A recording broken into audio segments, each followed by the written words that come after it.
ವೀಕ್ಷಕರೇ, ನಿಮ್ಮ ನೆಚ್ಚಿನ ಕಾರ್ಯಕ್ರಮ ಗೃಹಿಣಿ ಜೊತೆಗೆ ನಿಮಗೆಲ್ಲ ಆತ್ಮೀಯ ಸ್ವಾಗತ. ಬರಹಗಾರ್ತಿಯಾಗಿರುವಂಥ ಹಾಗೆಯೇ ಉತ್ತಮ ಗೃಹಿಣಿಯೂ ಆಗಿರುವಂಥ ಶ್ರೀಲಕ್ಷ್ಮಿ ಮಂಜಾ ಮಾಂಡಿ ಇವರು ನಮ್ಮ ಜೊತೆಗಿದ್ದಾರೆ. ಶ್ರೀಲಕ್ಷ್ಮಿಯವರೇ, ನಮ್ಮ ಕಾರ್ಯಕ್ರಮಕ್ಕೆ ನಿಮಗೆ ಸ್ವಾಗತ. ನಮಸ್ಕಾರ. ನಿಮ್ಮ ಒಂದು ಬಾಲ್ಯದ ಸವಿ ನೆನಪನ್ನು ನಮ್ಮ ವೀಕ್ಷಕರೊಂದಿಗೆ ಹಂಚಿಕೊಳ್ಳಿ. ನಾನು ಹುಟ್ಟಿದ್ದು ಬೆಳೆದದ್ದೆಲ್ಲ ಬೆಂಗಳೂರಲ್ಲಿ. ಪ್ರೈಮರಿ ಸ್ಕೂಲ್ ಶಾಂತಿನಿಕೇತನ ಅಂತ ಅಲ್ಲಿ ಒಂದು ಪ್ರೈವೇಟ್ ಸ್ಕೂಲಲ್ಲಿ ಓದಿದ್ದು. ಹೈಸ್ಕೂಲು ಹನುಮನ್ ನಗರದ ಭಾರತ್ ಮಾತಾ ವಿದ್ಯಾಮಂದಿರ ಅಲ್ಲಿ 10th ಓದಿದ್ದು. ಮುಂದೆ ಶಾಲೆಗೆ ಹೋಗೋಕ್ಕೆ ಅಂದರೆ ಅದು ಅವಕಾಶಗಳು ಸಿಕ್ಕಲಿಲ್ಲ. ಹಾಗಾಗಿ ನಾನು ಮನೆಯಲ್ಲೇ ಕೂತು MA ಇನ್ ಹಿಂದಿ ಕರೆಸ್ಪಾಂಡ್ ಓಪನ್ ಯೂನಿವರ್ಸಿಟಿಲಿ MA ಮಾಡ್ಕೊಂಡು ಹಿಂದಿಯಲ್ಲಿ ಮಾಡ್ಕೊಂಡು. ಓಕೆ. ನಿಮ್ಮ ತಂದೆ ತಾಯಿ ಬಗ್ಗೆ? ನನ್ನ ತಂದೆ ಸೀತಾರಾಮ ಅಡಿಗ ಅಂತ, ಮೂಲತಃ ಶಿರಿಯಾರ ಗ್ರಾಮದವರು. ತಾಯಿ ಪದ್ಮ ಅಂತ, ಅವ್ರು ಮಂದಡ್ತಿ ಹತ್ರ ಬಾರಳಿ ಆ ಊರಿನವರು. ನನಗೆ ಒಬ್ಬ ತಮ್ಮ ಇದ್ದಾನೆ. ಅವನು ಸಂಸ್ಕೃತದಲ್ಲಿ MA ಮಾಡ್ಕೊಂಡು ಈಗ ಪೌರೋಹಿತ್ಯ ಮಾಡ್ತಾ ಇದ್ದಾನೆ. ಶೃಂಗೇರಿ ಮಠದಲ್ಲಿ ವಿದ್ಯಾಭ್ಯಾಸ ಎಲ್ಲ ಮುಗಿಸಿದ್ದಾನೆ. ಹೀಗೆ. ಹಾಗೆ ನಿಮ್ಮ ಮದುವೆ ನಂತರದ ಜೀವನದ ಬಗ್ಗೆ? ಮದುವೆ ಆಯಿತು, ಮಕ್ಕಳಾಯಿತು. ಅದ್ರ ಮೇಲೆ ನನಗೆ ಓದೋಕ್ಕೆ ಅವಕಾಶ ಸಿಕ್ಕಿದ್ದು. ಮಕ್ಕಳು ಬಿಟ್ಟರೆ ಬೇರೆ ಪ್ರಪಂಚ, ಹೊರಗಡೆ ಪ್ರಪಂಚ ಹೋಗೋಕ್ಕೆ ಸಾಧ್ಯ ಆಗಲಿಲ್ಲ. ಹಾಗಾಗಿ ಮನೇಲೇ ಏನಾದ್ರು ಕೂತ್ಕೊಂಡು ಮಾಡುವ ಅಂತ ಮನೇಲಿ ಕೂತು ಓದಿದ್ದು. MA ಇನ್ ಹಿಂದಿ ಮಾಡಿದೆ. ಆಮೇಲೆ ಈಗ ಸಣ್ಣ ಪುಟ್ಟದ್ದು ಈಗ ಯೂಟ್ಯೂಬ್ ಚಾನಲ್ಸಲ್ಲಿ, ಫೇಸ್ಬುಕ್ ಪೇಜ್ಗಳಲ್ಲಿ ಎಲ್ಲ ಪ್ರೋಗ್ರಾಮ್ ಇರುತ್ತೆ, ಅಡುಗೆ ಪ್ರೋಗ್ರಾಮ್, ಕತೆಗಳು, ಆ ಥರದ್ದೆಲ್ಲ ಕೆಳಗಡೆ ಸಬ್ಟೈಟಲ್ಸ್ ಬರ್ತದಲ್ಲ, ಅದು 3 ಭಾಷೆಗಳಲ್ಲಿ ನಾನು ಬರೆದು ಕೊಡ್ತೀನಿ. ಕನ್ನಡ, ಹಿಂದಿ, ಇಂಗ್ಲೀಷ್ 3 ಭಾಷೆಯಲ್ಲಿ ಬರೆದು ಕೊಡ್ತೀನಿ. ಹಾಗೆ ಇನ್ಸ್ಟಾಗ್ರಾಮ್ನಲ್ಲಿ ರೀಲ್ಸ್ ಮಾಡೋಕ್ಕೆ ಮೋಟಿವೇಶನ್ ಸ್ಪೀಚ್ಗಳು ಇರ್ತದಲ್ಲ, ಅದಕ್ಕೆ ಕಂಟೆಂಟ್ ಬೇಕು. ಆ ಕಂಟೆಂಟ್ಗಳನ್ನು ಬರ್ಕೊಡ್ತೀನಿ. ಹೀಗೆ ಒಂದು ವಿಷಯ ಬೇಕು, ಅದ್ರ ಬಗ್ಗೆ ಏನಾದ್ರು ರೀಲ್ಸ್ ಮಾಡಬೇಕಾದ್ರೆ ವಿಷಯ ಬೇಕಲ್ಲ, ಮೋಟಿವೇಶನ್ ಸ್ಪೀಚ್ ಬಗ್ಗೆ, ಆ ವಿಷಯಗಳನ್ನು ಬರ್ಕೊಡ್ತೀನಿ. ಹೀಗೆ ಆಗ್ತಾಯಿದೆ. ಮತ್ತು ಫೇಸ್ಬುಕ್ ಕೆಲವು ಗ್ರೂಪ್ನಲ್ಲಿ ಸಣ್ಣ ಕತೆ, ಧಾರಾವಾಹಿ, ಹೆಚ್ಚಾಗಿ ಹಾಸ್ಯ ಬರಹ ಬರಿತೀನಿ. ಸಣ್ಣ ಕಥೆಗಳು, ಕಾದಂಬರಿ 2-3 ಬರೆದಿದೆ. ಹೀಗೆ ನಡೀತಾ ಇದೆ. ನಿಮ್ಮ ಯಜಮಾನ್ರ ಹೆಸರು? ನನ್ನ ಯಜಮಾನ್ರು ಶ್ರೀನಿವಾಸ ಮಂಜ ಅಂತ, ಅವರು ಪುರೋಹಿತರು.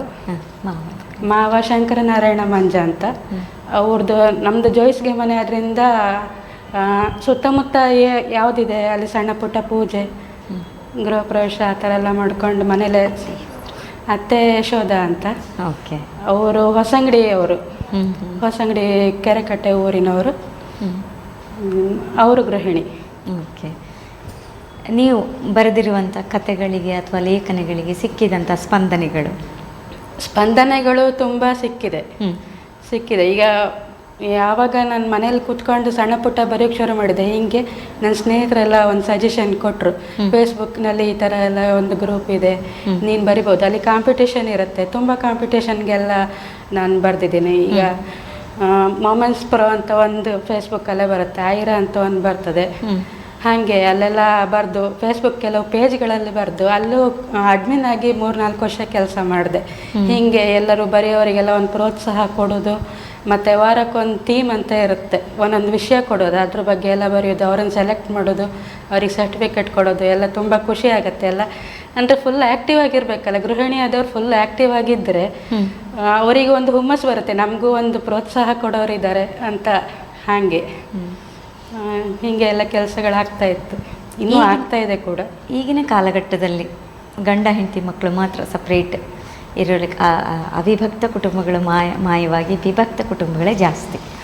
ಈಗ ನೀವು ಅವಿಭಕ್ತ ಕುಟುಂಬದಲ್ಲಿ ನೀವು ವಾಸವಾಗಿದ್ದೀರಿ, ಅದ್ರ ಬಗ್ಗೆ, ಅದರ ಒಂದು ಪ್ರಯೋಜನದ ಬಗ್ಗೆ ನಮ್ಮ ವೀಕ್ಷಕರಿಗೆ ಏನು ಹೇಳೋಕ್ಕೆ ಇಷ್ಟಪಡ್ತೀರಿ? ನಾನು ಹುಟ್ಟಿದಾಗಿಂದ ನಾನು ಅಪ್ಪ ಅಮ್ಮ ಬಿಟ್ಟರೆ ಬೇರೆ ಪ್ರಪಂಚ ಇಲ್ಲ ನನಗೆ. ಅಪ್ಪ ಅಮ್ಮ, ಶಾಲೆ, ಮನೆ, ಹೀಗೆ ಇಷ್ಟೇ ನನ್ನ ಪ್ರಪಂಚ. ನನಗೂ ಬೇರೆ ಮಕ್ಕಳನ್ನ ನೋಡಿದಾಗ ಸ್ವಲ್ಪ ಆಸೆ ಆಗ್ತಾಯಿತ್ತು, ನನಗೂ ಅಜ್ಜಿ ತಾತ ಇದ್ದಿದ್ರೆ ಆಗ್ತಿತ್ತು, ಚಿಕ್ಕಪ್ಪ ಚಿಕ್ಕಮ್ಮಂದು ಆಸೆ ಪ್ರೀತಿ ಬೇಕು, ಸೋದರ ಮಾವ ಅತ್ತೆ ಎಲ್ಲ. ಅಂದರೆ ಅದು ನಮ್ಮದು ವಿಭಕ್ತ ಕುಟುಂಬ ಆಗಕ್ಕೆ ಹೋಗಿ ಈಗ ಉದ್ಯೋಗಕ್ಕೋಸ್ಕರ ಬೇರೆ ಊರಿಗೆ ನಿಲ್ಲಿಸೋದ್ರಿಂದ ಅಜ್ಜಿ ತಾತನ ಪ್ರೀತಿ ಎಲ್ಲ ಸಿಗಲಿಲ್ಲ. ಈಗ ನನ್ನ ಮಕ್ಳಿಗೆ ಸಿಕ್ಕಿದೆ, ಅದರಿಂದ ನಾನು ತುಂಬ ಖುಷಿ ಪಡ್ತೀನಿ. ದಿನ ಅಜ್ಜಿ ತಾತನ ಜೊತೆ ಮಾತು, ಆಟ, ಅದೆಲ್ಲ ಮಕ್ಕಳಿಗೆ ಒಂಥರ ಬೇಕದೆಲ್ಲ. ನಾವು ಗಂಡ ಹೆಂಡತಿ ಇಬ್ಬರೇ ಮಕ್ಕಳನ್ನ ನೋಡ್ಕೊಂಡು ಅದು ಅಂದರೆ ಆಗ್ಬೋದು, ಅಂದರೆ ಆ ಮಕ್ಕಳಿಗೆ ಆ ಪ್ರೀತಿಗಳು ಸಿಗೋದಿಲ್ಲ. ಚಿಕ್ಕಮ್ಮ ಚಿಕ್ಕಪ್ಪ ಕಸಿನ್ಸ್ ಅದೆಲ್ಲ ಯಾವ ಪ್ರೀತಿಯೂ ಸಿಕ್ಕುವುದಿಲ್ಲ. ನಾವು ತುಂಬ ಕುಟುಂಬದಲ್ಲಿದ್ದರೆ ಮಕ್ಕಳಿಗೆ ಅದೆಲ್ಲ ಅನುಭವ ಆಗುತ್ತೆ, ತುಂಬ ಖುಷಿಯಾಗಿರ್ತಾರೆ, ಡಿಪ್ರೆಷನಿಗೆ ಹೋಗೋದಿಲ್ಲ ಮಕ್ಕಳು, ಆ ಥರ ಅಂತ ನನ್ನ ಅಭಿಪ್ರಾಯ. ಮಕ್ಕಳಿಗೆ ವಯಸ್ಸು ಬೇರೆ ಬೇರೆ ವಯಸ್ಸಿನವರೊಂದಿಗೆ ಯಾವ ರೀತಿ ಒಂದು ಮಾತುಕತೆ ಆಡ್ಬೋದು, ಯಾರಿಗೆ ಎಷ್ಟು ಗೌರವ ಕೊಡಬೇಕು, ಅದೆಲ್ಲ ಅವರಿಗೆ ರೂಢಿ ಆಗ್ತದೆ ಕೂಡು ಕುಟುಂಬದಲ್ಲಿರೋದ್ರಿಂದ. ಅಂದರೆ ಈಗ ತಂದೆ ತಾಯಿ ಅಲ್ಲದೆ ಅಜ್ಜ ಅಜ್ಜಿ ಚಿಕ್ಕಮ್ಮ ಚಿಕ್ಕಪ್ಪ ಮತ್ತು ಅವರ ಮಕ್ಕಳುಗಳು ಅವ್ರ ಜೊತೆಗೆ ಎಲ್ಲರ ಜೊತೆಗೆ ವ್ಯವಹಾರ ನಡೆಸೋದ್ರಿಂದ ಮಾತುಕತೆ ಆಡೋದ್ರಿಂದ ಅವರಿಗೂ ಸ್ವಲ್ಪ ಒಂದು ಜ್ಞಾನ ಬರ್ತದೆ, ಯಾರೊಂದಿಗೆ ಯಾವ ರೀತಿ ವ್ಯವಹರಿಸಬೇಕು. ತುಂಬ ಖುಷಿಯಾಗಿರ್ತಾರೆ ಮಕ್ಕಳು ಅವ್ರ ಜೊತೆ ಎಲ್ಲ ಬೆರ್ತು. ಬರೀ ಅಪ್ಪ ಅಮ್ಮನ ಮಧ್ಯೆ ಮಕ್ಕಳು ಬರೀದಂದರೆ ಒಂಥರ ಯಾವಾಗಲೂ ಡಲ್ ಆಗಿರ್ತಾರೆ, ಯಾವಾಗಲೂ ಬೇಜಾರಲ್ಲಿರ್ತಾರೆ. ಆಮೇಲೆ ಫ್ರೆಂಡ್ಸಿಂದ ಬೇರೆ ದುಶ್ಚಟಗಳು ಶುರು ಆಗ್ಬೋದು, ಬೇರೆ ಕೆಟ್ಟ ಅಭ್ಯಾಸಗಳೆಲ್ಲ. ಕೂಡು ಕುಟುಂಬದಲ್ಲಿದ್ದರೆ ಆ ಮಕ್ಕಳು ಆ ಥರ ಎಲ್ಲ ಹಾಳಾಗೋದಿಲ್ಲ, ಎಲ್ಲ ಅಂದರೆ ಎಲ್ಲರ ಪ್ರೀತಿಯೂ ಸಿಗುತ್ತೆ ಅವರಿಗೆ, ಫುಲ್ ಆ್ಯಕ್ಟಿವ್ ಆಗಿರ್ತಾರೆ ಅಂತ ನನ್ನ ಭಾವನೆ. ನಿಮ್ಮದು ಕೃಷಿ ಕುಟುಂಬ ಕೂಡ ಹೌದು. ನೀವು ಕೃಷಿ ಕಾರ್ಯದಲ್ಲಿ ನಿಮ್ಮನ್ನು ಯಾವ ರೀತಿ ತೊಡಗಿಸ್ಕೊತೀರಿ? ನಾನು ತೋಟಕ್ಕಾಗಿ ಅಂದರೆ ನಮ್ಮ ಮನೆಯವ್ರ ಅಡಿಕೆ ತೋಟ ಎಲ್ಲ ಈಗ ಶುರು ಮಾಡಿದ್ದಾರೆ ಅಷ್ಟೇ. ನಮ್ಮ ಒಂದು ಹಳೆ ತೋಟ ಇತ್ತು, ಅಡಿಕೆ ತೋಟ ಎಲ್ಲ ಇತ್ತು, ನಾವು ಅಡಿಕೆ ಹಾಕೋದು ಅದೇ ಎಲ್ಲ ಅಷ್ಟೇ. ಕೆಲಸದವರಿಗೆಲ್ಲ ಹೈನುಗಾರಿಕೆ ಕೂಡ ಉಂಟು ನಿಮ್ಮದು? ಹೈನುಗಾರಿಕೆ ಇತ್ತು, ಹೌದು. ನಾನು ದನ ಕರಿತೀನಿ. ಈಗ ನೀವು ಬೆಂಗಳೂರಲ್ಲಿ ಹುಟ್ಟಿ ಬೆಳೆದವರು, ಇಲ್ಲಿ ಬಂದು ಹೇಗೆ ಅಭ್ಯಾಸ ಮಾಡಿದ್ರಿ? ಶುರುನಲ್ಲಿ ಕಷ್ಟ ಆಯಿತು, ಯಾಕಂದರೆ ನನ್ನ ಅಮ್ಮ ಊರಿನವ್ರಿಗೆ ಯಾಕೆ ಮದುವೆ ಮಾಡಿ ಕೊಟ್ಟಿದ್ದಂದರೆ ಅವಳು ಹುಟ್ಟಿ ಬೆಳೆದಿದ್ದು ಊರಿನಲ್ಲಿ. ಹಿಂಗೆ ಹೈನುಗಾರಿಕೆ ಕೃಷಿ ಎಲ್ಲ ಮಾಡ್ಕೊಂಡೇ ಬೆಳೆದಿದ್ದೆವು. ಈಗ ಸಡನ್ನಾಗಿ ಮದುವೆಯಾಗಿ ಬೆಂಗಳೂರಿಗೆ ಹೋಗಿ ಅವಳಿಗೆ ತುಂಬ ಕಷ್ಟ ಆಗಿತ್ತು. ಈ ವಟಾರ, ಆಮೇಲೆ ಅಲ್ಲಿ ಬೆಂಗಳೂರು ಕೆಲಸ ಬರುವುದಿಲ್ಲ, ಮತ್ತು ಮಾತುಕತೆಗೂ ಯಾರ ಜೊತೆ ಇರೋದಿಲ್ಲ. ಊರಲ್ಲಾದರೆ ಹಾಗಿಲ್ಲ, ಒಳ್ಳೆ ವಾತಾವರಣ ಇರುತ್ತೆ. ಊರಲ್ಲಿ ಹುಟ್ಟಿ ಬೆಳೆದವರಿಗೆ ಬೆಂಗಳೂರು ವಾತಾವರಣ ಸ್ವಲ್ಪ ಕಷ್ಟ. ಹಾಗೆ ನನಗೂ ಅದು ಆಪೋಸಿಟ್ ಆಯಿತು. ಬೆಂಗಳೂರಲ್ಲಿ ಹುಟ್ಟಿ ಬೆಳೆದವ್ರಿಗೆ ಊರಲ್ಲಿ ಸ್ವಲ್ಪ ಕಷ್ಟ. ಶುರುನಲ್ಲೆಲ್ಲ ಕಷ್ಟ ಆಯಿತು, ಆಮೇಲೆ ಅಭ್ಯಾಸ ಆಗ್ತಾ ಎಲ್ಲ ಅಡ್ಡಿಲ್ಲ. ಈಗ ಎಲ್ಲ ನೀವು ಹಳ್ಳಿ ಕೆಲಸ ಮಾಡ್ತೀನಿ. ಓಕೆ. ಕೂಡು ಕುಟುಂಬದ ಪ್ರಯೋಜನಗಳು ಅದ್ರ ಬಗ್ಗೆ ಏನು ಹೇಳ್ತೀರಿ ನೀವು? ಕೂಡು ಕುಟುಂಬದಲ್ಲಿ ಒಂದು ಹೆಣ್ಣಿಗೆ ತುಂಬ ಪ್ರಯೋಜನ ಇದೆ. ಈಗ ಮಕ್ಕಳನ್ನ ಒಂದು ಬೆಳೆಸಬೇಕು, ಅವ್ರಗಳ ತಯಾರಿ ಮಾಡಬೇಕು ಅಂದರೆ ಬರೀ ಈಗ ಅಪ್ಪಂಗೆ ಎಲ್ಲೋ ಕೆಲಸ ಇರ್ಬೋದು, ಯಜಮಾನ್ರಿಗೆ ಕೆಲಸ ಎಲ್ಲೋ ಇರುತ್ತೆ, ಹೊರಗಡೆ ಹೋಗ್ತಾರೆ, ಎಲ್ಲ ಒಂದು ಅಂದರೆ ಅಮ್ಮನ ಮೇಲೆ ಎಲ್ಲ ಬೀಳುತ್ತಲ್ಲ, ಹಾಗಲ್ಲ, ಇದೆಲ್ಲ ಸೇರಿ ಎಲ್ಲ ಮಾಡ್ತಾರೆ. ಒಂದು ಮಗುನ ರೆಡಿ ಮಾಡಬೇಕು, ಅದಕ್ಕೆ ಏನಾದ್ರು ಪಾಠ ಹೇಳ್ಕೊಡ್ಬೇಕು, ಅದು ಇದು ಅಂದರೆ ಎಲ್ಲ ಚಿಕ್ಕಪ್ಪ ಚಿಕ್ಕಮ್ಮ ಅಜ್ಜಿ ತಾತ ಎಲ್ಲರೂ ಸಪೋರ್ಟ್ ಮಾಡ್ತಾರೆ. ಒಂದು ಶಾಲೆಗೆ ಬಸ್ ಸ್ಟ್ಯಾಂಡಿಗೆ ಬಿಟ್ಟು ಬರಬೇಕು ಅಂದರೆ ಹಾಗೆ ಎಲ್ಲ ಒಂದು ಗಂಡ ಹೆಂಡ್ತಿನೇ ಎಲ್ಲ ತಲೆ ಮೇಲೆ ಹೊತ್ಕೊಳ್ಳೋ ಬದಲು ಕೂಡು ಕುಟುಂಬದಲ್ಲಿ ಎಲ್ಲ ಸೇರ್ಕೊಂಡು ಕೆಲಸ ಮಾಡ್ತಾರೆ, ಒಬ್ರಿಗೊಬ್ರು. ಹೌದು, ಒಬ್ರಿಗೊಬ್ರು ಸಪೋರ್ಟಿವ್ ಆಗಿರ್ತಾರೆ. ಹಾಗೆ ನಮ್ಗೇನು ಗೊತ್ತಿಲ್ದಿದ್ದೆಲ್ಲ ಕೇಳಿ ತಿಳ್ಕೊಬೋದು. ಇಲ್ದಿರ ಪ್ರತಿ ಸತಿ ಅಮ್ಮಂಗೆ ಯಾರಿಗಾರು ಫೋನ್ ಮಾಡ್ಬೇಕಾಗುತ್ತೆ, ಇಲ್ಲಿ ಹೀಗಿದೆ ಏನು ಕತ್ತಿದೆ, ಮನೇಲಿ ಒಬ್ರು ಹಿರಿಯರಂತ ಇದ್ರೆ ಅವ್ರ ಹತ್ರ ಕೇಳ್ಬೋದಲ್ಲ. ಹಾಗೆ ಖಂಡಿತ ಆ ನಿಟ್ಟಿನಲ್ಲಿ ನಿಮಗೆ ಅತ್ತೆ ಮಾವ ಒಳ್ಳೆ ರೀತಿ ಮಾರ್ಗದರ್ಶನ ಮಾಡ್ತಾರೆ, ತುಂಬ ಸಪೋರ್ಟಿವ್ ಆಗಿದ್ದಾರೆ. ಹಾಗೆ ನಿಮ್ಮ ಬರವಣಿಗೆಯ ಬಗ್ಗೆ? ನಾನು ಅದೇ ಶುರುನಲ್ಲಿ ಫೇಸ್ಬುಕ್ನಲ್ಲಿ ಶುರು ಮಾಡಿದ್ದು ಬರವಣಿಗೆನ. ಹೀಗೆ ಜನಗಳು ತುಂಬ ಪ್ರೀತಿ ಕೊಟ್ಟು ಪ್ರೋತ್ಸಾಹ ಕೊಡ್ತಾ ಇದ್ರು, ಸನ್ಮಾನ ಕೂಡ ಮಾಡಿದರು. ಒಂದು ಪ್ರೋಗ್ರಾಮ್ನಲ್ಲಿ ಕರೆಸಿ ಉತ್ತಮ ಬರಹಗಾರ್ತಿ, ಹಾಸ್ಯ ಬರಹಗಾರ್ತಿ ಅಂತ ತುಂಬ ಸನ್ಮಾನ ಎಲ್ಲ ಮಾಡಿದರು. ಹಾಗೆ ಒಬ್ರದ್ದೊಬ್ಬರು ಕಾಂಟ್ಯಾಕ್ಟ್ ಸಿಗ್ತಾ ಯೂಟ್ಯೂಬ್ ಸಬ್ಟೈಟಲ್ಸ್ ಬರೆಯೋದು, ಇದು ಯಾವುದೂ ಸಹಿತ ದುಡ್ಡಿಗಾಗಿ ಮಾಡೋದಲ್ಲ, ಒಂದು ಫ್ರೆಂಡ್ಶಿಪ್ಪಿಗೆ ಒಂದು ಸ್ವಲ್ಪ ಹೆಲ್ಪ್ ಅಂತ ಮಾಡೋದು. ಹಾಗೆ ಸಬ್ಟೈಟಲ್ ಸಿಗ್ತಾ ಹೋಯ್ತು. ಅಲ್ಲಿಂದ ಕಾಂಟ್ಯಾಕ್ಟ್ ಆಗಿ ಇನ್ಸ್ಟಾಗ್ರಾಮ್ನಲ್ಲಿ ಕಂಟೆಂಟ್ ಬರೆಯೋದು ಕೆಲಸ ಸಿಕ್ತು. ಹಾಗೆ ಆಮೇಲೆ ನಮ್ಮದು ಕರೋನಾ ಟೈಮ್ನಲ್ಲಿ 2019-2020ರಲ್ಲಿ ನಮ್ಮದು ಒಂದು ಶಿಕ್ಷಣ ಅಭಿಯಾನ ಅಂತ ನಾವು ನಮ್ಮ ಸ್ಕೂಲ್ ಫ್ರೆಂಡ್ ಎಲ್ಲ, ಓಲ್ಡ್ ಸ್ಕೂಲ್ ಫ್ರೆಂಡ್ ಎಲ್ಲ ಸೇರಿ, ಈಗ ಅವರೆಲ್ಲ ಇಂಜಿನಿಯರ್, ಡಾಕ್ಟ್ರು, ನಾನು ಮಾತ್ರ ಗೃಹಿಣಿ ಅಷ್ಟೇ, ಅವರೆಲ್ಲ ದೊಡ್ಡ ದೊಡ್ಡ ಕೆಲಸದಲ್ಲಿದ್ದಾರೆ. ಹಂಗೆ ಈಗ ಸ್ವಲ್ಪ ಸ್ಕೂಲ್ಗೆಲ್ಲ ತೊಂದರೆ ಆಯಿತು ಮಕ್ಕಳಿಗೆ, ವಿದ್ಯಾಭ್ಯಾಸ ಎಲ್ಲ ಕರೋನಾ ಟೈಮಲ್ಲಿ ತುಂಬ ತೊಂದರೆ ಆಯಿತು. ಹಾಗಾಗಿ ನಾವು ವಾಟ್ಸಪ್ನಲ್ಲಿ ಫೇಸ್ಬುಕ್ನಲ್ಲಿ ಪೇಜ್ ಮಾಡಿದ್ದು, ವಾಟ್ಸಪ್ನಲ್ಲಿ ಗ್ರೂಪ್ ಮಾಡಿ ಯಾರಿಗೆ ಏನು ಅವಶ್ಯಕತೆ ಇದೆ, ಈಗ 10th primary, 10th, 2nd PUC, ಆಮೇಲೆ BSc B.Ed, ಫುಲ್ ಡಿಗ್ರಿಯೇ, ಯಾವುದು ಶಿಕ್ಷಣ ಬೇಕು ನಿಮಗೆ, ಯಾವುದ್ರ ಬಗ್ಗೆ ಏನಾದ್ರು ಇದು, ಒಂದು ಟ್ಯೂಷನ್ ಥರ ಮಾಡ್ತಾಯಿದ್ವಿ ನಾವು, ಶಿಕ್ಷಣ ಅಭಿಯಾನ ಅನ್ನೋ ಹೆಸರಿನಲ್ಲಿ. ಹಾಗೆ ಚೇತನ ನಿಕೇತನ ಅಂತ ನನ್ನ ಬಾಲ್ಯದ ಗೆಳತಿ ಒಬ್ಳು, ಅವರು ಅಪಘಾತದಲ್ಲಿ ತೀರಿ ಹೋದ್ಲು. ಅವಳ ಹೆಸರಿನಲ್ಲಿ ಅವಳ ಅಪ್ಪ ಅಮ್ಮನ ಒಪ್ಪಿಗೆ ಪಡೆದು ನಾವು ಒಂದು 10 ಜನ ಇದ್ದೀವಿ. ಚೇತನ ನಿಕೇತನ ಅಂತ ಒಂದು ಬೆಂಗಳೂರಲ್ಲಿ ಟ್ರಸ್ಟ್ ಮಾಡಿದ್ದೇವೆ. ಅಲ್ಲಿ ಎಲ್ಲ ಮಕ್ಕಳಿಗೂ ಯಾರು ಬರಲಿ, ದೊಡ್ಡವ್ರು ಬರಲಿ, 30 ವರ್ಷದೊಳಗೆ, ಸಣ್ಣ ಮಕ್ಕಳದಿಂದ 30 ವರ್ಷದೊಳಗೆ ಯಾರು ಏನು ಅಂದರೆ ಹಾಡಿರ್ಬೋದು, ಡ್ಯಾನ್ಸ್ ಇರ್ಬೋದು, ಯೋಗ ಇರ್ಬೋದು, ಆಮೇಲೆ ಈಗ ಪಾಕೆಟ್ FM ನಲ್ಲಿ ಬರ್ತದೆ ಅದು ಸ್ಪೀಚ್ ಎಲ್ಲ ಹೇಗೆ ಮಾಡೋದು ಅದ್ರ ಬಗ್ಗೆ ಎಲ್ಲ, ವಾಯ್ಸ್ ಓವರ್ ಆರ್ಟಿಸ್ಟ್ ಎಲ್ಲ ಆಗೋದು ಹೇಗೆ ಅದ್ರ ಬಗ್ಗೆ ಎಲ್ಲ ಟ್ರೈನಿಂಗ್ ಕೊಡ್ತಾ ಇದ್ದೇವೆ ನಾವು. Very good. ಅದಕ್ಕೆ ಹೇಗೆ ಜನಸ್ಪಂದನೆ ಸಿಗ್ತಾ ಉಂಟು ನಿಮ್ಗೆ? ತುಂಬ ಸ್ಪಂದನೆ ಸಿಗ್ತಾ ಇದೆ. ಜನರೆಲ್ಲ ಗುರ್ತಾ ಹಿಡಿಯೋಕೆ ಶುರು ಮಾಡಿ. ಮೊದಲು ಒಂದು ಮನೇಲಿ ಗೃಹಿಣಿ ಆದಾಗ ಯಾರಿಗೂ ಪರಿಚಯ ಇರೋದಿಲ್ಲ. ನಾವು ಏನಂತ ತೋರಿಸ್ಕೋಬೇಕಾದ್ರೆ ಜನರ ಸಹಕಾರ ಬೇಕು. ಹಾಗಾಗಿ ನಾವು ಸೋಷಿಯಲ್ ಮೀಡಿಯಾ ಸಹಾಯದಿಂದ ಈ ಥರ ಎಲ್ಲ ಜನರ ಸಹಕಾರ ತುಂಬ ಸಿಗ್ತಾ ಇದೆ. ಒಂದು ಕಾಲದಲ್ಲಿ ಮನೆಗೆ ಸೀಮಿತ ಆಗಿದ್ದವರು ಈಗ ನೀವು ಓಪನ್ ಆಗಿ ತೆರ್ಕೊಂಡಿದ್ದೀರಿ, ಅನೇಕ ಜನರ ಒಂದು ಸ್ನೇಹ ಸಂಪಾದನೆ ಮಾಡಿದಿರಿ, ನಿಮ್ಮನ್ನು ಗುರುತಿಸ್ತಿದ್ದಾರೆ. ಹೌದು, ತುಂಬ ಗುರುತಿಸ್ತಾ ಇದ್ದಾರೆ, ಖುಷಿ ಆಗ್ತಿದೆ. ಮುಂದೆ ಏನೆಲ್ಲ ಮಾಡಬೇಕಂತ ನಿಮಗೆ ಜೀವನದಲ್ಲಿ ಆಸೆಗಳುಂಟು, ಕನಸುಗಳುಂಟು? ನನಗೆ ಮುಂದೆ ಅಂದರೆ ಪ್ಲ್ಯಾನಿಂಗ್ ಎಲ್ಲ ತುಂಬ ಇದೆ. ನೆರವೇರೋದು ಸ್ವಲ್ಪ ಮಕ್ಕಳು ಸಣ್ಣವರಾದ್ರಿಂದ ಈಗ ನೆರವೇರೋದೆಲ್ಲ ತುಂಬ ನಿಧಾನ ಆಗ್ತಾ ಇದೆ. ಈಗ ಜನವರಿಯಲ್ಲಿ ನನ್ನದೇ ಒಂದು ಯೂಟ್ಯೂಬ್ ಚಾನೆಲ್ ಮಾಡಬೇಕು, ಫೇಸ್ಬುಕ್ ಪೇಜ್ ಮಾಡಬೇಕು ಅಂತ ಇದ್ದೀನಿ. ಹೀಗೆ ಮೋಟಿವೇಶನ್ ಕಥೆಗಳು, ಮಕ್ಕಳ ಕಥೆಗಳು, ಆಮೇಲೆ ಹೀಗೆ ಎಲ್ಲ ಮಾಡಬೇಕು ಅಂತ. ಮತ್ತು ನಮ್ಮದು ಈಗಾಗಲೇ ಒಂದು ಕೌನ್ಸಿಲಿಂಗ್ ಗ್ರೂಪ್ ಇದೆ, ಚೇತನ ನಿಕೇತನ ಅವ್ರದ್ದೇ ಒಂದು ಕೌನ್ಸಿಲಿಂಗ್ ಗ್ರೂಪ್ ಇದೆ. ಈಗ ಏನಾದ್ರು ನೊಂದವರು ಮಹಿಳೆಯರು ಅಥವಾ ಗಂಡ ಹೆಂಡತಿ ಏನಾದ್ರು ಜಗಳ ಆಗಿ ಕ್ಷುಲ್ಲಕ ಕಾರಣ, ತುಂಬ ಚಿಕ್ಕ ಚಿಕ್ಕ ಕಾರಣಕ್ಕೆ ಈಗ ಡೈವರ್ಸ್ ಆಗ್ತಾ ಇದೆ. ಅದೆಲ್ಲ ಹೇಗೆ ನಮ್ಮಿಂದ ಏನಾದ್ರು ಸಹಾಯ ಆದರೆ, ಏನಾದ್ರು ಮಿಸ್ಅಂಡರ್ಸ್ಟ್ಯಾಂಡಿಂಗ್ ಇದ್ದರೆ ನಾವೇನಾದ್ರು ಸರಿ ಮಾಡ್ಬೋದಾ ಅಂತ ನಾವು ಪ್ರಯತ್ನ ಮಾಡ್ತೀವಿ. ತೀರಾ ಅತಿರೇಕಕ್ಕೆ ಹೋದಾಗ ನಾವೇನು ಮಾಡೋಕ್ಕಾಗೋದಿಲ್ಲ. ಅವ್ರ ದಾರಿ ಅವರಿಗೆ. ನಾವೇನಾದ್ರು ಒಂಚೂರು ಸರಿ ಏನಾದ್ರು ಒಂಚೂರು ಮಾಡಿದರೆ ಅವರು ಸ್ವಲ್ಪ ಅರ್ಥ ಮಾಡ್ಕೊಂಡು ಮುಂದೆ ಬಾಳ್ಬಹುದಲ್ಲ. ಅತ್ತೆ ಸೊಸೆ ಮಧ್ಯೆ ತುಂಬ ಜಗಳ ಬರುತ್ತೆ, ಅಮ್ಮ ಮಗನ ಮಧ್ಯೆ ಬರುತ್ತೆ. ಈಗ ಅಮ್ಮ ವಯಸ್ಸಾದ್ರೂ ಕೂಡ ವೃದ್ಧಾಶ್ರಮಕ್ಕೆ ಸೇರೋದು, ಅದೆಲ್ಲ ತಡೆಗಟ್ಬೋದು ನಾವು ಏನಾದ್ರು ಸ್ವಲ್ಪ ಬುದ್ಧಿ ಹೇಳಿ ತಡೆಗಟ್ಬೋದು. ನೀವು ಕೊಡುವ ಕೌನ್ಸಿಲಿಂಗಲ್ಲಿ ಅವರು ನಿಮ್ಮ ದಾರಿಗೆ ಬಂದರೆ ಪರವಾಗಿಲ್ಲ, ಅವ್ರ ದಾರಿಯೇ ಅವರು ಬಿಟ್ಟು ಈಚೆ ಬರುದಿಲ್ಲ ಅಂತ ಹೇಳಿದಾಗ ನಿಮ್ಗೂ ಸ್ವಲ್ಪ ಕೆಲವರೆಲ್ಲ ತುಂಬ ಅತಿರೇಕ ಅಂದರೆ ಆಗೋದೇ ಇಲ್ಲ ಅನ್ನೋ ಮಟ್ಟಕ್ಕೆ ಹೋದಾಗ ನಾವೇನೋ ಮಾಡೋಕ್ಕಾಗೋದಿಲ್ಲ. ನಿಮ್ಮ ಆಯ್ಕೆ ನಿಮ್ಮದು ಅಂತ ಬಿಟ್ಬಿಡ್ತೀವಿ. ಕೆಲವು ತುಂಬ ಪೇರೆಂಟ್ಸ್ ಎಲ್ಲ ತುಂಬ ಹತ್ಕೊಂಡು ಹೇಳ್ತಾರೆ, ನಮ್ಗೆ ಇರೋದು ಒಬ್ಬನೇ ಮಗ ಅಥವಾ ಮಗಳು, ನಮ್ಗೆ ಈ ಥರ ಆಗಿದೆ, ದಯವಿಟ್ಟು ಒಂಚೂರು ಹೇಳಿ, ನೀವು ಕೌನ್ಸಿಲಿಂಗ್ ಮಾಡಿ ಅಂತ ಕೇಳ್ಕೊತಾರೆ. ನಾವು ಕೌನ್ಸಿಲಿಂಗ್ ಮಾಡಿ ತುಂಬ ಜನ ಒಂದಾದವ್ರು ಇದ್ದಾರೆ. ಗಂಡ ಹೆಂಡತಿ ಅಪ್ಪ ಅಮ್ಮನ ಬಿಟ್ಟು ಬೇರೆ ಮನೆ ಮಾಡ್ಕೊಂಡು ಹೋಗೋರು ಆ ಥರ ಎಲ್ಲ ತುಂಬ ಇದ್ದಾರೆ. ಅಥವಾ ಗಂಡ ಹೆಂಡತಿ ಮಧ್ಯೆ ಏನಾದ್ರು ಸಣ್ಣ ಪುಟ್ಟ ಜಗಳ ಬಂದು ಬೇರೆ ಆದವ್ರು ಇದ್ದಾರೆ. ಅವರೆಲ್ಲ ಅರ್ಥ ಮಾಡ್ಕೊಂಡು ಒಟ್ಟಿಗೆ ಬಾಳೋ ಅಂಥದ್ದು ಕಾರ್ಯ ತುಂಬ ನಡೆದಿದೆ ನಮ್ಮ ಗ್ರೂಪ್ನಲ್ಲಿ. ತುಂಬ ಒಳ್ಳೆಯ ಕೆಲಸ ನೀವು ಮಾಡಿರೋದು. ನಿಮ್ಮ ಮಕ್ಕಳ ಬಗ್ಗೆ ಹೇಳಿ. ನನ್ನ ಮಗಳು ದೊಡ್ಡವಳು ಶರದಿ ಅಂತ, ಈಗ ಫಸ್ಟ್ PUC ಓದ್ತಾ ಇದ್ದಾಳೆ. ಅವಳು ಜಿಲ್ಲಾ ಮಟ್ಟದಲ್ಲಿ ಟ್ರಿಪಲ್ ಜಂಪಲ್ಲಿ ಹೋಗಿ ಗೆದ್ಕೊಂಡು ಬಂದಿದ್ದಾಳೆ. ಹಾಗೆ ಖೋಖೋನಲ್ಲಿ ಅದು ಜಿಲ್ಲಾ ಮಟ್ಟಕ್ಕೆ ಹೋಗಿ ಗೆದ್ಕೊಂಡು ಬಂದಿದ್ದಾಳೆ. ಸ್ಪೋರ್ಟ್ಸಲ್ಲಿ ತುಂಬ ಇಂಟ್ರೆಸ್ಟ್ ಇದೆ ಅವಳಿಗೆ. ಹಾಗೆ ಓದಿನಲ್ಲೂ ಅಡ್ಡಿಲ್ಲ, ಪರವಾಗಿಲ್ಲ. 10th 94% ಬಂದಿದ್ದಾಳೆ. Very good. ಈಗ ಕಂಪ್ಯೂಟರ್ ಸೈನ್ಸ್ ತಗೊಂಡಿದ್ದಾಳೆ ಫಸ್ಟ್ PUCಲಿ. ಅವಳು ಏನು ಹೇಳ್ತಾಳೆ ಅದನ್ನು ಓದಿಸೋದು. ಸಣ್ಣವಳು ಸರಯು ಅಂತ 7ನೇ ಕ್ಲಾಸ್ ಓದ್ತಾ ಇದ್ದಾಳೆ. ಇಬ್ಬರಿಗೂ ನಾವು ಓದಬೇಕು ಅಂತ ಹೇರೋದಿಲ್ಲ, ನಾವು ಒತ್ತಡ ಹಾಕೋದಿಲ್ಲ. ನಮಗೆ ಓದು ಏನಾಗಬೇಕು ಅಂದರೆ ಓದು ಒಂದು ಜೀವನಕ್ಕೆ ಆಧಾರ ಆಗಬೇಕೆ ಹೊರತು ಅದನ್ನೇ ಒತ್ತಡ ಡಿಪ್ರೆಷನ್ಗೊಳಗಾಗೋದು ಆ ಥರ ಎಲ್ಲ ನಾವು ಒತ್ತಡ ಹೇರೋದೇ ಇಲ್ಲ. ನಾವು ನೀವು ಎಷ್ಟು ಓದ್ತೀರಿ ಅಷ್ಟು ಬರೆದು ಬನ್ನಿ ಅಂತಲೇ ಹೇಳೋರು ನಾವು.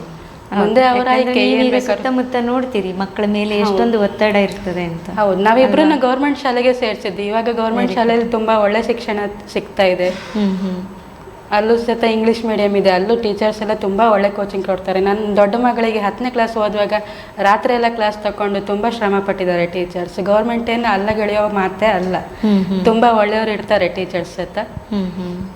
ಹಾಗೆ ನಮ್ಮ ಮಕ್ಕಳು ಏನು ಓದ್ತಾರೆ ಓದಿಸ್ಬೇಕು ಅಂತ ಇದೆ.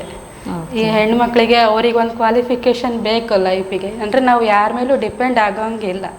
ಗಂಡ ಏನೇ ಬೇಕಾದ್ರೂ ಮಾಡಿಕೊಡ್ಲಿ ಅಂದರೆ ಕೆಲವರಿಗೆ ಇರ್ತದೆ, ಅಯ್ಯೋ ಗಂಡ ಕೊಡೋದಿಲ್ಲ, ಕೈ ನೀಡಬೇಕಲ್ಲ ಅಂತ ಮನಸ್ಸಲ್ಲಿ ಇರ್ತದೆ. ಗಂಡ ಕೊಡ್ತಾರೆ ಕೂಡ, ಕೆಲವರಿಗೆ ಕೊಡೋ ಪರಿಸ್ಥಿತಿ ಇರೋದಿಲ್ಲ. ಮನೆ ಖರ್ಚಿಗೆ ಅಲ್ಲಿಂದಲ್ಲ ಆಗುತ್ತೆ, ಅಥವಾ ಕೊಡೋದಿಲ್ಲ, ನಮ್ದು ಇದಕ್ಕೆಲ್ಲ ಕೊಡೋದಿಲ್ಲ ಅಂತ ಹೇಳ್ಬೋದು ಬಹುಶಃ. ನಾವು ಅದೆಲ್ಲ ಕೇಳೋ ಮಟ್ಟಕ್ಕೆ ಹೋಗೋ ಬದಲು ನಮ್ಮ ಕಾಲ ಮೇಲೆ ನಾವು ನಿಂತ್ಕೋಬೇಕು. ಎಲ್ಲ ಹೆಣ್ಮಕ್ಳು ಸಹಿತ ಸ್ವಾವಲಂಬಿಯಾಗಿ ಇರಬೇಕು ಅಂತ ಹೇಳ್ತೀವಿ. ಹೆಚ್ಚಾಗಿ ಹಣಕಾಸಿನ ವಿಷಯ. ಹೌದು, ವಿದ್ಯೆ ಮುಖ್ಯ ತುಂಬ. ಖಂಡಿತ. ಆಸ್ತಿ ಮಾಡಿ ಇಡದೇ ಇದ್ರೂ ಪರವಾಗಿಲ್ಲ, ವಿದ್ಯೆ ಮಾತ್ರ ಹೆಣ್ಮಕ್ಳಿಗೆ ಕೊಡಲೇಬೇಕು.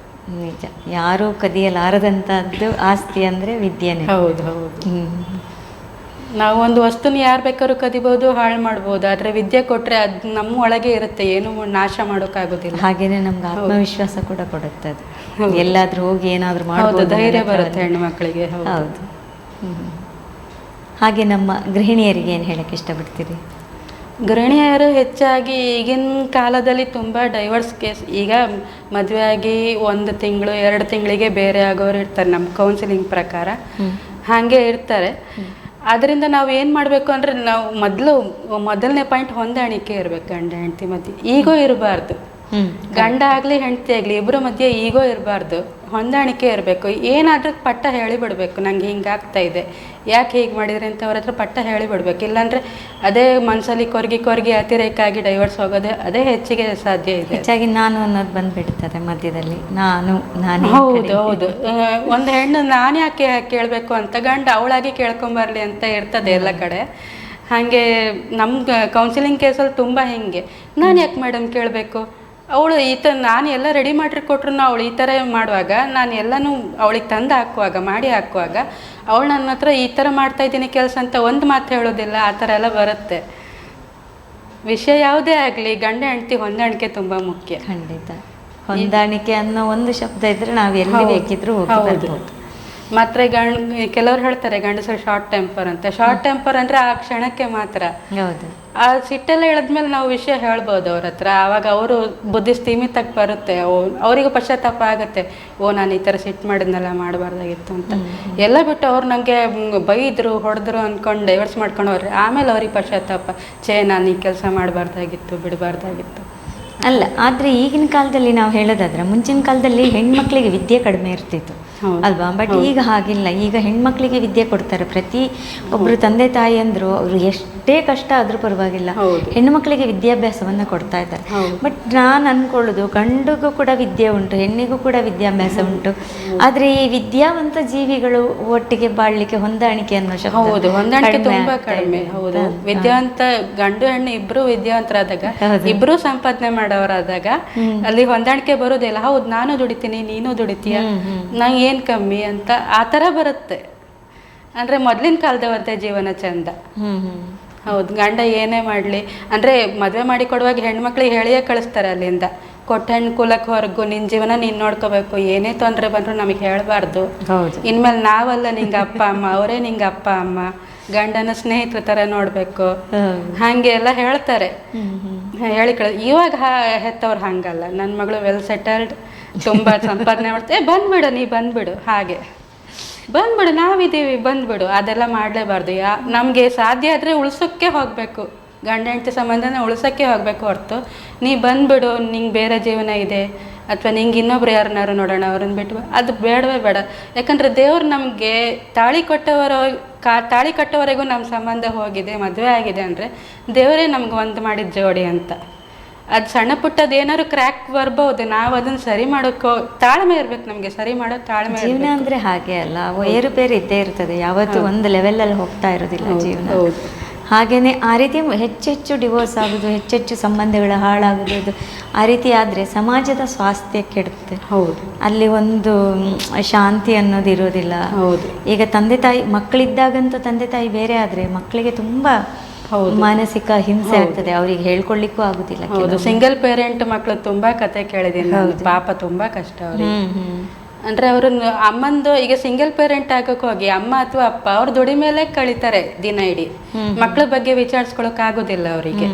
ಮಕ್ಕಳು ಅವ್ರದೇ ಒಂದು ಪ್ರಪಂಚ ಆಗಿರುತ್ತೆ, ಮೊಬೈಲ್ ಟಿವಿ ಹಿಂಗೆ ಒಂದು ಪ್ರಪಂಚ ಆಗಿರುತ್ತೆ, ಅವ್ರ ಬಗ್ಗೆ ಗಮನ ಕೊಡೋರು ಇರೋದಿಲ್ಲ, ಆ ಥರ ಆಗುತ್ತೆ. ಮಕ್ಕಳ ಒಂದು ಅವರು ಮದುವೆ ಆದಮೇಲೆ, ಮಕ್ಕಳಾದಮೇಲೆ ಎಸ್ಪೆಷಲಿ ಅವರು ಮಕ್ಕಳ ಒಂದು ಹಿತದೃಷ್ಟಿಯಿಂದಲಾದರೂ ಒಟ್ಟಾಗಿರುವ ಒಂದು ಚಿಂತನೆಯನ್ನು, ಹೌದು, ಮಕ್ಕಳಿಗೋಸ್ಕರರು ನಾವು ಹೊಂದ್ಕೊಂಡಿರ್ಬೇಕು ಅಂತ. ಸಮಸ್ಯೆ ಏನೇ ಇರಲಿ ಮಕ್ಕಳು ಮುಂದೆ ತರಬಾರ್ದು ಅಂತ. ಅದಕ್ಕೆ ಗೃಹಿಣಿ ಗಟ್ಟಿಯಾಗಿರ್ಬೇಕು. ಹೌದು, ತಾಳ್ಮೆ ಇರಬೇಕು, ಉದ್ದೇಶ. ಹೌದು, ತಾಳ್ಮೆ ಸಹನೆ ಎರಡೂ ಇರಬೇಕು. ತಾಳ್ಮೆ ಇರಬೇಕು, ಸಹನೆ ಇರಬೇಕು. ಹಾಗೇನೆ ಮನೆಯಲ್ಲಿ ಮಕ್ಕಳು, ಗಂಡ, ಅತ್ತೆ, ಮಾವ, ಉಳಿದವ್ರನ್ನೆಲ್ಲ ಒಂದು ಹೊಂದಾಣಿಕೆಯಿಂದ ಮುಂದೆ. ಇಡೀ ಮನೆಯಲ್ಲಿ ನಾವೇ ಸೊಸೆಯರೇ ಸಣ್ಣವರು ಅಂತ ಅದ್ರ ಮೇಲೆ ನಮ್ಗಿಂತ ಎಲ್ಲರೂ ದೊಡ್ಡವರು ಎರಡು ಮಾತು ಹೇಳಿದ್ರೆ ಅದರಲ್ಲಿ ಯಾವ ರೀತಿ ತಪ್ಪು ಆಗೋದಿಲ್ಲ. ಹಾಗಂತೇಳಿ ಗೃಹಿಣಿಗೆ ಕೂಡ ಉಳಿದವ್ರ ಸಪೋರ್ಟ್ ಬೇಕು, ಖಂಡಿತ ಬೇಕು. ನಾನು ಮೊನ್ನೆ ಒಂದು ಕಂಟೆಂಟ್ ಬರ್ದೆ, ಹೀಗೆ ಗಂಡಂಗೆ 70 ವರ್ಷ, ಹೆಂಡತಿಗೆ 60 ವರ್ಷ, ಆ ಕಂಟೆಂಟಲ್ಲಿ ಬರ್ದಿದ್ದು. ಹೀಗೆ ಗಂಡ ಬೆಡ್ ರೀಡರ್, ಏನು ಅಸಹಾಯಕತೆ, ಏನು ಎಲ್ಲ ಅವ್ರ ಕೈ ಬಿಡೋಕ್ಕೆ ತಂದು ಮಾಡ್ಕೊಡ್ಬೇಕು ಆ ಥರ ಸ್ಥಿತಿಲಿ ಇರ್ತಾರೆ ಗಂಡ. ಹೆಂಡ್ತಿಗೆ ಹೇಳೋದು, ಬಾ ನನ್ನ ಜೊತೆ ಕೂತ್ಕೋ, ಸ್ವಲ್ಪ ಹೊತ್ತು ಮಾತಾಡು, ಯಾವಾಗಲೂ ಮಕ್ಕಳು ಮೊಮ್ಮಕ್ಕಳು ಅಂತ ಇಡ್ತೀಯ, ನೀನು ಪಾಡಿನೇ ಇಡ್ತೀಯ, ನನ್ನ ಜೊತೆ ಬಂದು ಕೂತ್ಕೊಂತ, ಆಗ ಗಂಡಸರಿಗೆ ಬುದ್ಧಿ ಬರ್ಬೋದಾ ಅಂತ ಬಹುಶಃ. ಅವಳು ಹೇಳ್ತಾಳೆ ಶುರುನಲ್ಲಿ, ನಾನು ಮದುವೆ ಆಗಿ ಹೊಸ್ತು ಬಂದಲ್ಲಿ ಏನೆಲ್ಲ ಕನ್ಸ್ಕೊಂಡಿದ್ದೆ, ನಿಮ್ಮ ಜೊತೆ ಅಲ್ಲಿ ಸುತ್ತಬೇಕು, ಇಲ್ಲಿ ಸುತ್ತಬೇಕು, 4 ಮಾತಾಡಬೇಕು, ಒಟ್ಟಿಗೆ ಕೂತ್ಕೊಂಡು ಕಾಫಿ ಕುಡಿಬೇಕು, ಒಟ್ಟಿಗೆ ಊಟ ಮಾಡಬೇಕು. ನನ್ನ ಕಡೆ ನೀವು ಗಮನನೇ ಕೊಡಲಿಲ್ಲ. ನಿಮ್ಮ ಅಪ್ಪ ಅಮ್ಮ ಆಯಿತು, ನಿಮ್ಮ ಒಡ ಊಟ ಆಯಿತು, ನಿಮ್ಮ ಫ್ರೆಂಡ್ಸ್ ಆಯಿತು, ಎಲ್ಲ ಅದೇ ಆಲೋಚನೆಯಲ್ಲೇ ಇದ್ರಿ. ಮಕ್ಕಳಾದ್ಮೇಲೂ ನೀವು ಸರಿ ಹೋಗ್ಬೋದು ಅಂದ್ಕೊಂಡೆ, ಸರಿ ಆಗಲಿಲ್ಲ. ಎಲ್ಲರೂ ಟ್ರಿಪ್ ಹೋಗೋದಾದ್ರೆ ನೀವು ಒಬ್ಬರೇ ಹೋಗಿ ಬರ್ತಾ ಇದ್ರಿ, ನನ್ನನ್ನು ಎಲ್ಲೂ ಕರಿತಿರ್ಲಿಲ್ಲ. ಯಾವುದೇ ಸಮಾರಂಭಕ್ಕಾಗಲಿ ನನ್ನನ್ನು ಎಲ್ಲೂ ಕರಿತಾ ಇರಲಿಲ್ಲ. ಆದರೆ ನಿಮಗೆ ವಯಸ್ಸಾದ್ರೂ ಕೂಡ ಹೆಂಡತಿ ಅವಶ್ಯಕತೆ ಬೇಕು ಅನಿಸ್ತಾ ಇದೆ ನಿಮಗೆ. ಈಗ ಬೇಡ, ನನಗೆಲ್ಲ ಅಭ್ಯಾಸ ಆಯಿತು. ಆವಾಗ ಖರ್ಚಿಗೆ ದುಡ್ಡು ಕೇಳಿದೆ ನನಗೋಸ್ಕರ, ನೀವು ಕೊಡಲಿಲ್ಲ. ನನಗೆ ಏನು ಕೇಳಿದೆ, ನನಗೆ ಆವಾಗ ಆಸೆ ಇತ್ತು, ಅದಕ್ಕೋಸ್ಕರ ಕೇಳಿದೆ. ಈಗ ನಂಗೆ ಆಸೆ ಎಲ್ಲ ಸತ್ತೋಯ್ತು, ನಂಗೆ ತಾಳ್ಮೆ ಬಂದಿದೆ. ಎಲ್ಲನೂ ಅನುಭವಿಸೋ ಶಕ್ತಿ ದೇವ್ರು ನಂಗೆ ಕೊಟ್ಟಿದ್ದಾನೆ. ನನ್ನ ಮುಂದಿನ ಜೀವನ ಹೀಗೆ ಮಕ್ಕಳು ಮೊಮ್ಮಕ್ಕಳು ಅಂತ ಆರಾಮಾಗಿ ಇದ್ಬಿಡ್ತೀನಿ. ನನಗೀಗ ಎಲ್ಲಿ ಊರು ಸುತ್ತಕ್ಕೆ ಹೋಗಬೇಕು, ಅದು ತೊಗೋಬೇಕು, ಇದು ತೊಗೋಬೇಕು, ಏನು ಸತ್ತ ಆಸೆ ಇಲ್ಲ. ಗಂಡನಿಂದ ಒಂದು ಪ್ರೀತಿ ಮಾತು ಬೇಕು, ಏನು ಸಮೇತ ಆಸೆ ಇಲ್ಲ ನನಗೀಗ. ನನ್ನಷ್ಟಕ್ಕೆ ಬಿಟ್ಬಿಡಿ ಅಂತ ಒಂದು ಕಂಟೆಂಟ್. ಆಗ ಗಂಡಂಗೆ ಅನ್ಸ್ಬೋದು, ಛೇ ನಾನು ತಪ್ಪು ಮಾಡಿದೆ. ಇವಾಗ ಯಾವುದೇ ಆಗಲಿ ಸಮಯಕ್ಕೆ ಸಿಕ್ಕಿದಾಗ ಮಾತ್ರ ಅದಕ್ಕೆ ಬೆಲೆ. ಖಂಡಿತ. ಮತ್ತು ಇನ್ನೊಂದು ಏನಂತ ಹೇಳಿದ್ರೆ, ಯಾವ ಸಮಯಕ್ಕೆ ಏನು ಕೊಡಬೇಕು ಅದು ಕೊಟ್ಟರೆ ಹೌದು, ಅದಕ್ಕೆ ಮಾತ್ರ ಬೆಲೆ. ಈಗ ಹಲ್ಲಿದ್ದಾಗ ಕಡಲೆ ಇರುವುದಿಲ್ಲ, ಕಡಲೆ ಇದ್ದಾಗ ಹಲ್ಲಿರುವುದಿಲ್ಲ, ಕೆಲವರಿಗೆ ಆಗಬಾರ್ದು. ಹೌದು, ಕೆಲವರಿಗೆಲ್ಲ ವೈವಾಹಿಕ ಜೀವನ ಆಗಿ ಒಂದು 15, 20, 25 ವರ್ಷದ ಮೇಲೂ ಕೆಲವು ಹೊಂದಾಣಿಕೆ ಬರೋದಿದೆ. ಕೆಲವ್ರಿಗೆ ಹೇಳ್ತಾರೆ ಡೈವರ್ಸ್. ನಾವು ಡೈವರ್ಸ್ ಆಗುವಾಗ ಹೇಳ್ತೀವಿ 1 ತಿಂಗಳು 2 ತಿಂಗಳು, ಹೆಚ್ಚಿಗೆ ಅಂದರೆ 1 ವರ್ಷ. ಈಗ ಬೇರೆ ಆಗೋರಲ್ಲ, ಅವರಿಗೆಲ್ಲ ನಾವು ಹೇಳ್ತೀವಿ, ಇಲ್ಲ ಸ್ವಲ್ಪ ತಾಳ್ಮೆ ಬೇಕು, ಸಮಯ ಬೇಕು. ಇಬ್ಬರು ಬೇರೆ ಬೇರೆ ಊರಿನವರು, ಇಬ್ಬರು ಬೇರೆ ಬೇರೆ ಕಡೆಯಿಂದ ಬಂದವರು, ಹೊಂದಾಣಿಕೆ ಬೇಕು. ನಿನ್ನನ್ನು ಅವ್ರು ಅರ್ಥ ಮಾಡ್ಕೊಳ್ಳೋಕ್ಕೆ, ಅವರನ್ನು ನೀನು ಅರ್ಥ ಮಾಡ್ಕೊಳ್ಳೋಕ್ಕೆ, ಮತ್ತು ಮನೆಯವರೆಲ್ಲ ಅರ್ಥ ಮಾಡ್ಕೊಳ್ಳೋಕ್ಕೆ ತುಂಬ ಟೈಮ್, ಕಮ್ಮಿ ಅಂದರೂ 5 ವರ್ಷ ಬೇಕೇ ಬೇಕು ಈಗ ಅರ್ಥ ಮಾಡ್ಕೊಳ್ಳೋಕ್ಕೆ. ನಾವು ಬೆಳೆದ ವಾತಾವರಣವೇ ಬೇರೆ, ಅವ್ರು ಬೆಳೆದ ವಾತಾವರಣವೇ ಬೇರೆ. ದೇವರು ಒಂದು ಮಾಡಿದ್ದಾರೆ, ನಾವು ಅದನ್ನು ಉಪಯೋಗಿಸ್ಕೋಬೇಕು ಅಂತ. ಹಾಗೆ ಈ ಜಗಳ ಏನೂ ಮಾಡದೆ, ಬೇರೆ ಆಗದೆ ಹಾಗೆ. ಓಕೆ ಶ್ರೀಲಕ್ಷ್ಮಿ ಅವರೇ, ಒಟ್ಟಿನಲ್ಲಿ ನಿಮ್ಮ ಮಾತಿನ ತಾತ್ಪರ್ಯ ಅಂತ ಹೇಳಿದರೆ, ಮನೆಯಲ್ಲಿರೋ ಗೃಹಿಣಿ ಗಟ್ಟಿಯಾಗಿದ್ದು ಮನೆಯನ್ನು ಮುನ್ನಡೆಸಬೇಕು. ಹಾಗೆಯೇ ಗೃಹಿಣಿಯ ಒಂದು ಮನಸ್ಥಿತಿ, ಅವಳ ಆಸೆ ಆಕಾಂಕ್ಷೆಗಳನ್ನು ಕೂಡ ಉಳಿದವರು ಅರ್ಥ ಮಾಡಿಕೊಳ್ಬೇಕು. ಒಟ್ಟಿನಲ್ಲಿ ಪರಸ್ಪರ ಪ್ರೀತಿ ವಿಶ್ವಾಸವನ್ನು ಹಂಚಿಕೊಂಡು ಎಲ್ಲರೂ ನೆಮ್ಮದಿಯಿಂದ ಖುಷಿಯಿಂದ ಬಾಳ್ವೆ ಮಾಡಬೇಕು ಅಂತ ನಿಮ್ಮ ಒಂದು ಆಶಯ. ನಮ್ಮ ಆಶಯ ಕೂಡ ಹಾಗೆ. ಮನೆಯಲ್ಲಿ ನೆಮ್ಮದಿ ಇದ್ರೆ ಹಾಗೆ ಸಮಾಜದಲ್ಲಿ ಕೂಡ ಸುತ್ತಮುತ್ತ ಕೂಡ ನೆಮ್ಮದಿ. ಅದರೊಳಗೆ ಅತ್ತೆ ಮಾವ ಗಂಡ ಎಲ್ಲರ ಸಪೋರ್ಟು ಬೇಕು. ಅಂದ್ರೆ ಅವಳು ಎಲ್ಲರನ್ನೂ ಬಿಟ್ಟು ಬಂದಿರ್ತಾಳೆ. ಓಕೆ, ಎಲ್ಲರೂ. ನಂದು ಒಂದೇ ಒಂದು ಕಡೆಯ ಆಶಯ, ಜನವರಿಯಲ್ಲಿ ಇಲ್ಲಿ ಹೇಳ್ಬೇಕ ಬೇಡವಾ ಗೊತ್ತಾಗ್ತಿಲ್ಲ, ನಂದೊಂದು ಯೂಟ್ಯೂಬ್ ಚಾನೆಲ್ ಓಪನ್ ಮಾಡ್ಬೇಕಂತ ಇದ್ದೀನಿ, ಬಂಡಲ್ ಆಫ್ ಸ್ಟೋರಿ ವಿತ್ ಸೇರಿ ಅಂತ. ಅದಕ್ಕೆಲ್ಲ ನಿಮ್ಮ ಆಶೀರ್ವಾದ ಬೇಕು ಅಂತ.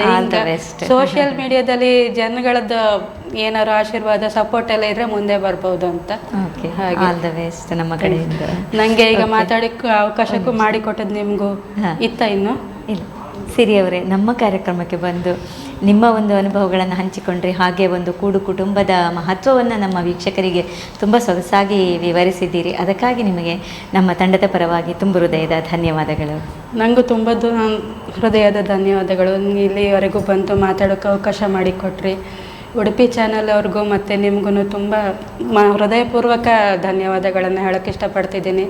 ಎಲ್ಲೋ ಮನೆ ಚೌಕಟ್ಟಿನಲ್ಲಿ ಇದ್ದೆ, ಈ ರೀತಿ 4 ಜನ ಗುರ್ತ ಸಿಗೋಂಗೆ ಮಾಡಿದ ಅವಕಾಶ ಕೊಟ್ಟಿದ್ದಕ್ಕೆ ತುಂಬ ಧನ್ಯವಾದ. ವೀಕ್ಷಕರೇ, ಇಂದಿನ ಕಾರ್ಯಕ್ರಮವನ್ನು ಇಲ್ಲಿಗೆ ಮುಗಿಸುತ್ತಿದ್ದೇವೆ. ಮತ್ತೆ ಮುಂದಿನ ಎಪಿಸೋಡಲ್ಲಿ ನಿಮ್ಮನ್ನು ಭೇಟಿಯಾಗಲಿದ್ದೇವೆ. ನಮಸ್ಕಾರ.